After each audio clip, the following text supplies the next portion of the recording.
Seja bem-vindo à live dos latideiros e hoje eu vou falar para vocês, dividir com vocês 3 erros que eu cometi no início da profissão de adestradora e como eu superei esses erros. Bom, eu vou colocar aqui o tema da live de hoje, 3 erros que eu cometi no início da profissão de adestradora. Pessoal que está chegando, me falem aí se você já trabalha com cães, se você está começando agora ou se você ainda não começou e é uma pessoa curiosa para saber como funciona. Fechou?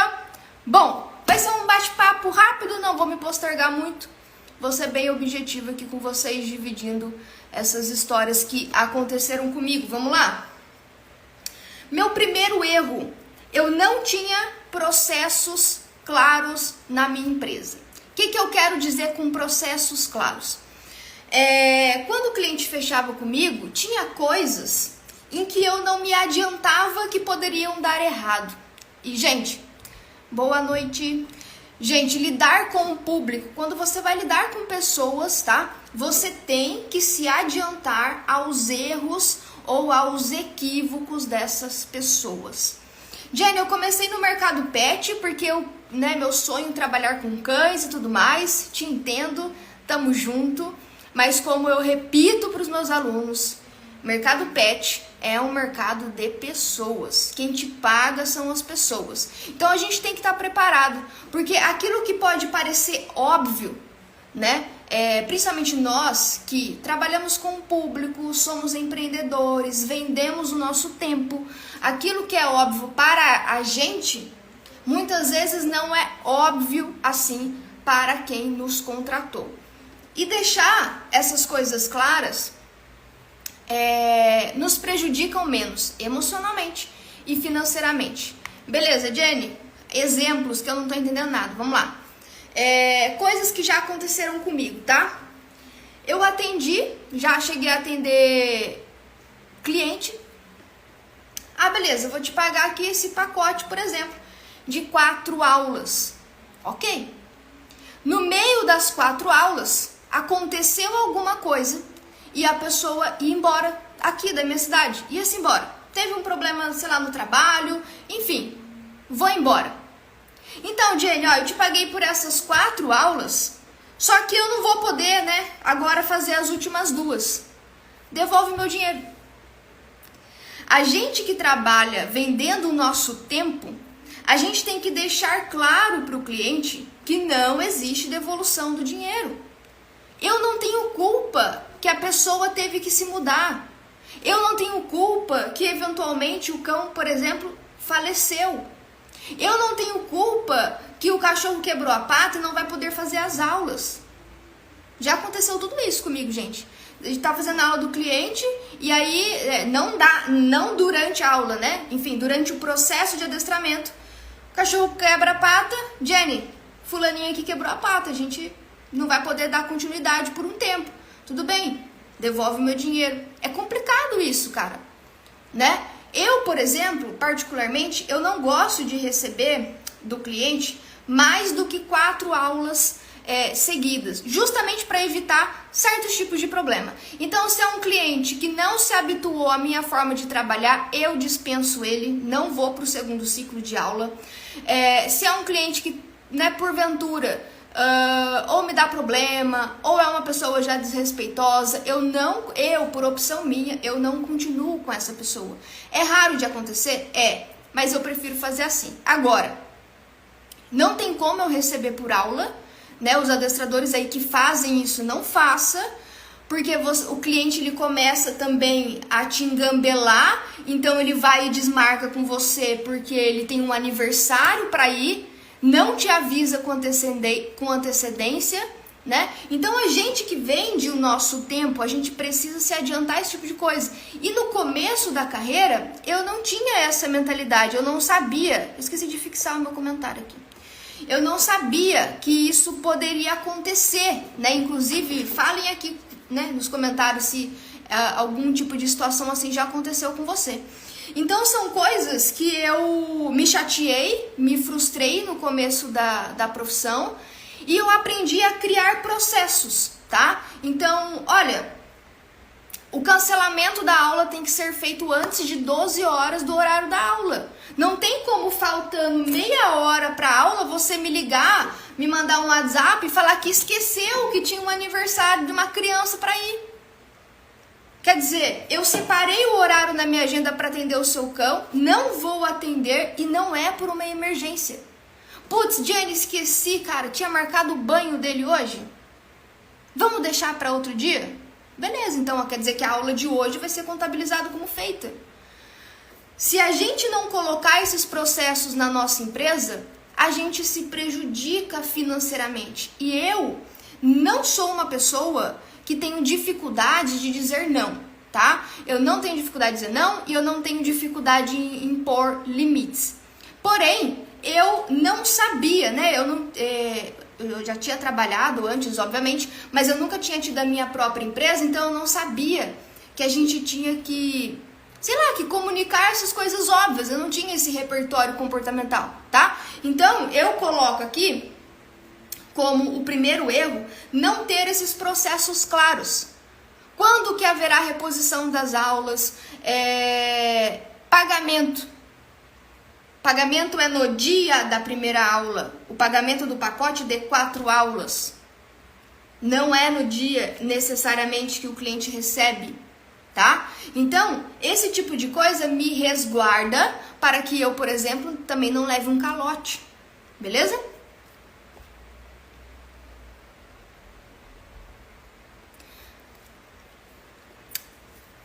A Amy Adestra tá falando aqui que no início teve um caso parecido de cliente que não aceitou a forma deles trabalharem por todos os motivos, né? Que provavelmente trabalham com a linha balanceada. Temos alguns poréns aí com alguns donos. Achar errado mesmo todo direcionamento e explicação durante as aulas. Exatamente, a gente tem que se resguardar, sabe, desse tipo de situação. Então, como é que eu superei essa dificuldade? Eu criei processos. Então, por exemplo, quando o cliente chega na minha empresa, existe, né? Quando me manda um WhatsApp, oi Jenny, você é adestradora de cães? Como é que funciona? Então, existe um protocolo, um passo a passo que essa pessoa vai passar para que eu evite problemas com ela futuramente. As regras são claras. Da consultoria, eu vou fazer uma live depois falando qual é a esteira, né, do cliente aqui dentro da minha empresa. Mas da consultoria comportamental, que é o primeiro contato pessoalmente entre eu e o cliente, onde eu vou conhecer o cão e a família, eu já deixo uma par de coisas claras, sem medo de ser feliz, sem medo de perder cliente. Eu deixo claro mesmo, eu sou direta ao ponto mesmo. Para quê? Para que essa pessoa, fechando comigo um pacote de aulas, eu não tenha dor de cabeça com ela. Tá? O Daniel perguntou, isso também para pessoas que levam... Sim, né? Um passeador ou um adestrador somos pessoas que a gente vende o nosso tempo, a nossa hora. Então, crie processos na sua empresa. O que você vai fazer se chover, né? Respondendo aí a pergunta do Daniel, um passeador não tem como trabalhar no meio da chuva, de um temporal, ele vai fazer o quê? Já avise adiante essa ocorrência para o seu cliente, olha, né, deixa ali numa pasta de combinados, numa ficha, dias que chovem as aulas serão repostas, por quê? Ou os passeios serão repostos, por que reposto? Porque, porra, o cliente também não tem culpa que choveu, você também não tem, mas como ele tá te pagando, eu acho justa a reposição. Então, existem várias formas de a gente trabalhar. Então, sempre comunique com o cliente, todas as vezes, tá, que o cliente, se tem algum comportamento equivocado com você, algum comportamento que te chateou, a culpa é sua.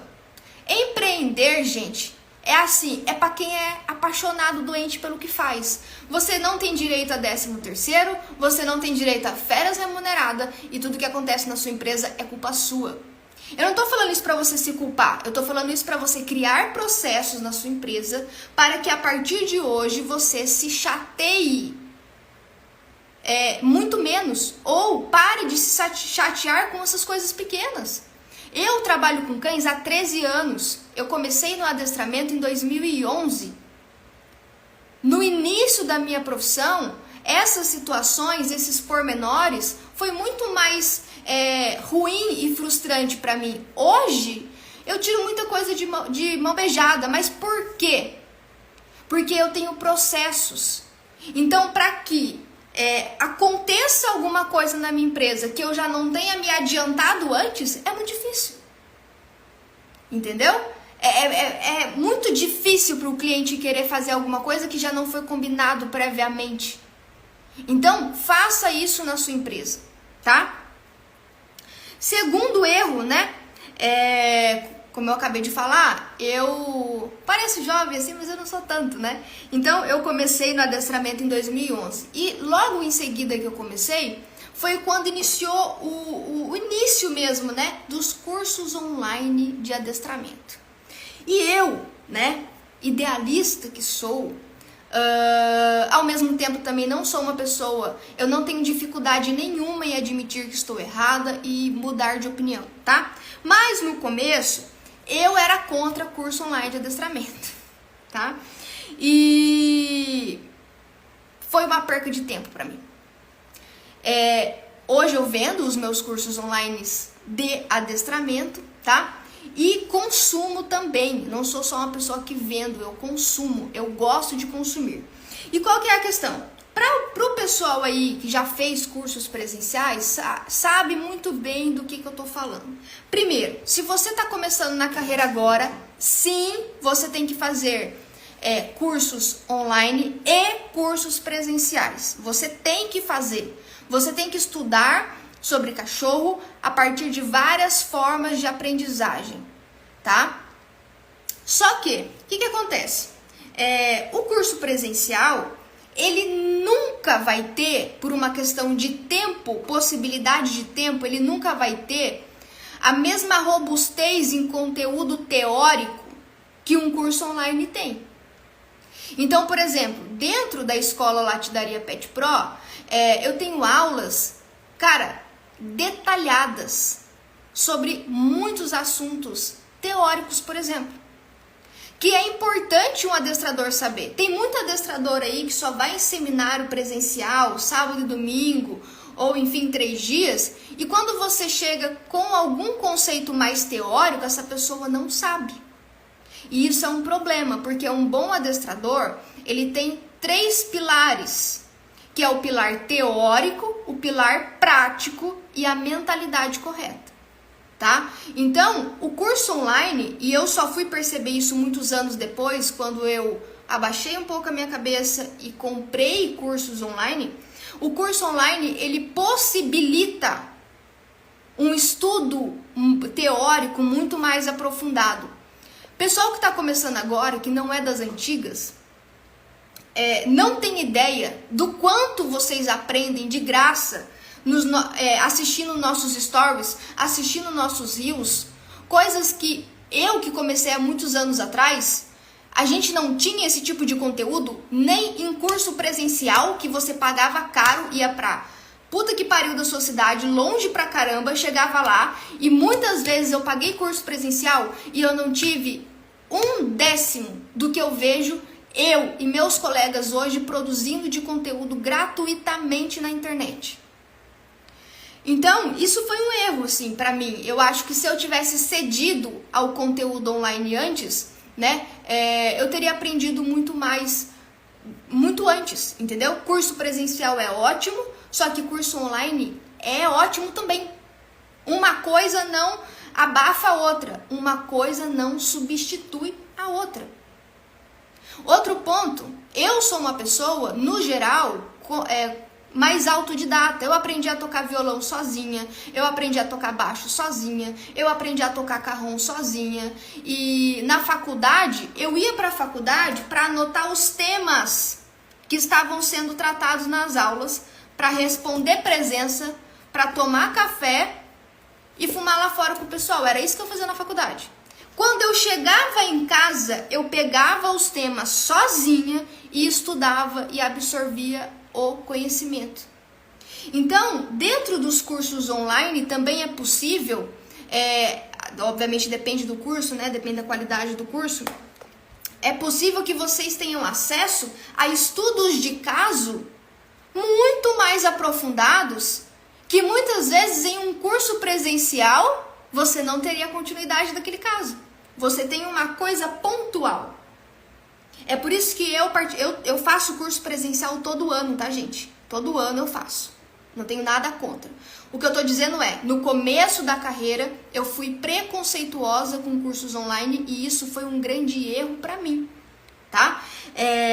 Bom, e a maneira como eu superei esse erro? Foi entendendo, admitindo que eu estava errada e começando a consumir mais conteúdos online, seja de adestramento ou não, e também produzindo conteúdo online, tá bom? Terceiro erro, não ter claro na minha cabeça as minhas metas. E aí o pessoal que tá entrando agora, que já trabalha com cachorro, vou te falar uma coisa. Se eu te perguntar agora, não precisa, quem quiser escrever aqui, pode escrever. Quantos clientes você tem? Se você não sabe responder essa pergunta em 1 segundo, e isso não está na ponta da sua língua, muito provavelmente você também nem sabe ou nem tem uma meta de faturamento. Você nem sabe quanto que você quer ganhar. E se você não sabe quanto que você quer ganhar, e você mal tem na sua cabeça quantos clientes você atende hoje, onde você vai chegar? Você não tem uma meta. Você está trabalhando a Deus dará. Você acorda de manhã, vou atender aqui os clientes que eu tenho para atender, e vida que segue. Putz, tô meio sem cliente, que vida, não? Fazer o quê? Mês que vem melhora. Se esse é o seu pensamento e se é assim que você leva a sua empresa, as coisas vão ficar difíceis de andar. Porque é uma empresa. Você é dono ou dona dela. Você não está trabalhando para alguém que se você chega lá na empresa que você está trabalhando, ô fulano, hoje estamos com pouco cliente, vamos ficar de boa. Quando eu trabalhava na farmácia era assim.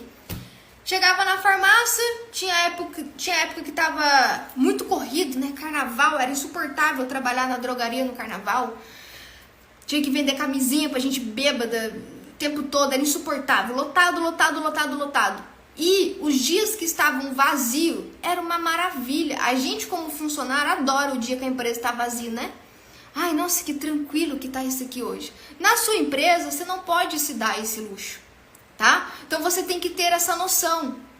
Se eu te perguntar quantos clientes você atende hoje, tem gente que tem que fazer as contas. Peraí, tem o Billy, tem o fulaninho, tá? Tá. Não, cara, isso já tinha que estar na ponta da sua língua. Se eu te perguntar quanto você quer ganhar, qual é a sua meta para o ano de 2024? 90% dos adestradores vai ficar cantando musiquinha de passarinho no fundo. A pessoa não sabe responder. E se você não tem essa meta, você vai conseguir atingir o que na sua vida? Você não sabe nem quanto que você precisa ganhar para viver bem de adestramento, né? E como é que eu superei isso? Isso para mim é uma dificuldade pessoal, né? Para quem não sabe, eu tenho extrema organização quando o assunto é cachorro. Do mesmo jeito que eu tenho extrema desorganização com qualquer coisa burocrática. E pensar qual é a meta de faturamento, qual é o número de clientes que eu quero atingir, é uma coisa que eu tenho que estar em constante cobrança comigo mesma. Porque o meu natural é focar só no cachorro.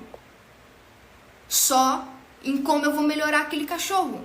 Esse é o meu foco natural, esse é o assunto que eu gosto. Só que se eu for focar só em cachorro, para onde vai a minha empresa? Quantos adestradores bons você conhece?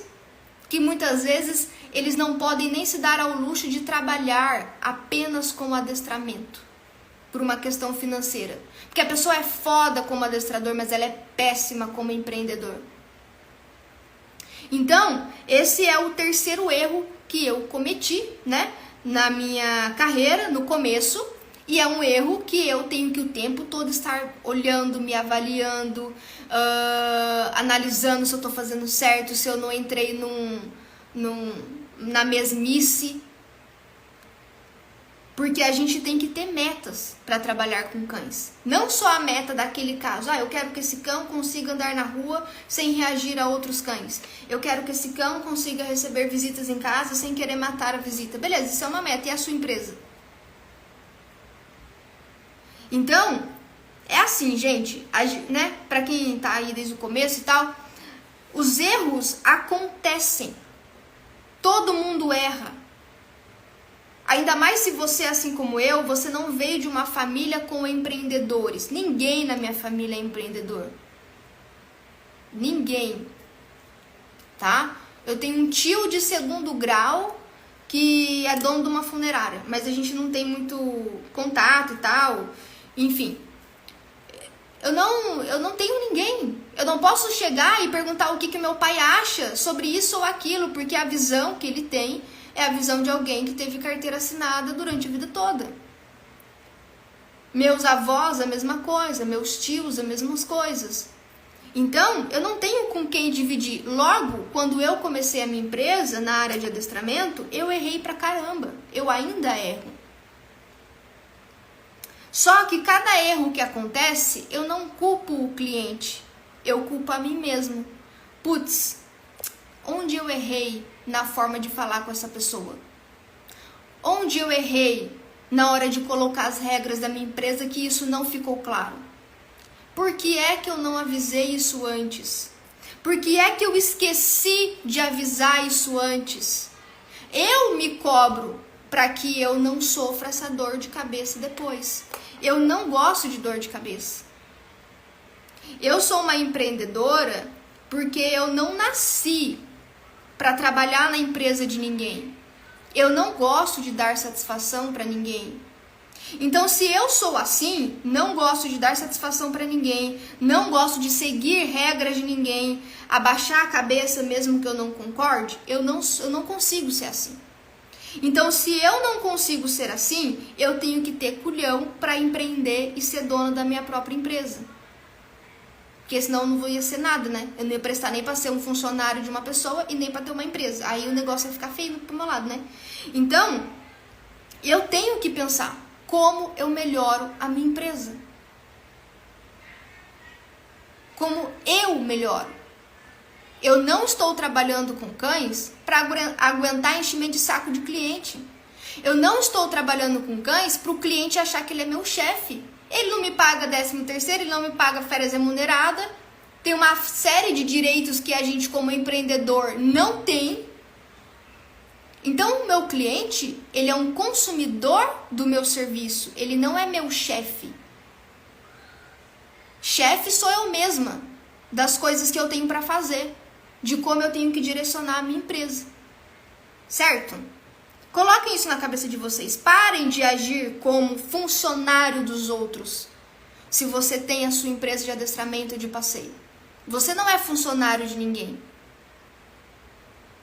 Porque no final do mês, se você não atingir a sua meta de faturamento, não tem como você ligar para o teu clientinho chato e falar assim, olha, tem que pagar o meu salário. Não, ele vai te pagar a mensalidade do seu serviço, que de longe vai te sustentar por inteiro. Um cliente só não sustenta a nossa empresa. Um cliente só não paga nem metade do meu convênio médico. Então, a gente precisa ter esse conceito de autorresponsabilidade, tá? Então, é isso, tá? A live de hoje não é para ser longa. Lembrando vocês, recado importante aí pro pessoal. Eu tenho um canal no YouTube que se chama Canal Latidaria. As lives aqui do Instagram, né, vão ficar disponíveis para você lá no YouTube, de uma forma muito mais gostosa de assistir. Você pode botar em 2x, você pode escutar enquanto está fazendo alguma coisa e tudo mais. Então, a gente vai encerrar essa live aqui daqui a pouco. Eu vou baixar ela e tal, né? E provavelmente amanhã ela estará lá no nosso canal, tá? É só você colocar no YouTube Canal Latidaria e você vai ter acesso às lives que a gente está fazendo, tá bom? Daniel falou... Muito obrigado, Jenny, foi bem esclarecido. Obrigado, Daniel, obrigado a todo mundo que ficou até aqui. Fiquem atentos que na próxima terça teremos live, novamente live dos latideiros, e eu vou colocar o tema para que vocês escolham o melhor tema para vocês, tá? Nosso objetivo dessas lives, principalmente, é falar com você que quer ou já é adestrador de cães ou passeador de cães. Vamos falar sobre técnicas de adestramento, vamos falar sobre como lidar com o cliente, vamos falar sobre processos que a gente segue na nossa empresa, sobre fundamentos do adestramento, beleza? Um abraço, gente, e até a próxima terça.